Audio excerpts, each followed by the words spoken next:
kinalimutan mo na yan si Sig. Eh bakit may bakas ng luhay ang mata mo? Kahit anong gawin ko, hindi ko mapigilan hindi lumuha. Galit na lang ang nararamdaman ko para sa kanya. Yun ang sinisigaw ng isip ko. Pero hindi yan ang sinasabi ng puso mo. Mahal mo ba siya, Eden? Hindi ko na siya mahal, Ramon. Huwag ka matakot umamin sa akin. Nung nagsama tayo, katawan at pagkatao mo lang inangking ko. Hindi ang puso mo. Uulitin ko, Ramon. Hindi ko na siya mahal. Eh kung hindi, bakit hindi mo siya nakayang harapin? Hindi ba yun ang plano natin? Ang sirain ang kasal nila ni Monique. Dahil naduwag ako. Pero sa muli namin paghaharap, hindi na ako atras pa muli. Na-realize mo ba kung anong ginawa mo, anak? Ha? Dahil hindi natuloy ang kasal niyo ni Monique, nawala na rin tayo ng chance para makalabas ang papa mo sa kulungan.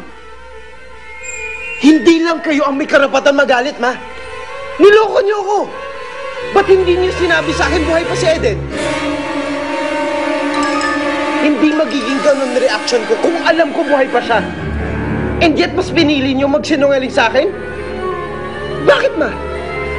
Were you that afraid na iiwanan ko si Monique dahil kay Eden? Oo!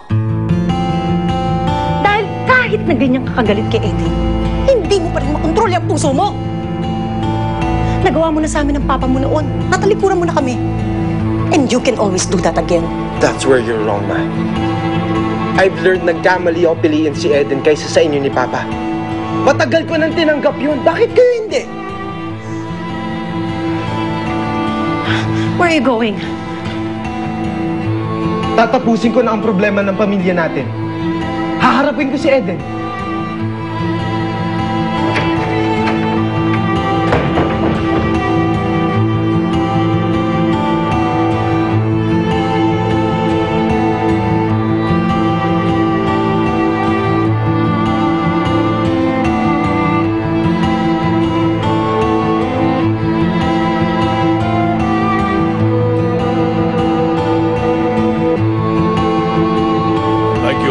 My better half, Pearl de la Vida.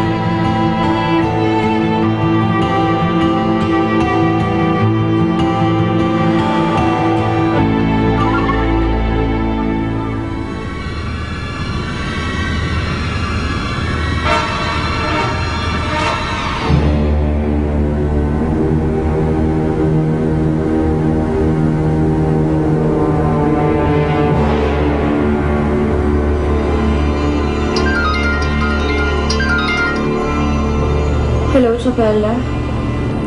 Hello. Eden. Sabi mo kasi balitaan kita kapag may nangyari dito, di ba? Anong ibabalita niyo? Hindi natuloy ang kasal ni Sig at ni Monique. Nag-walk out daw yung Monique sa simbahan. Sige, salamat.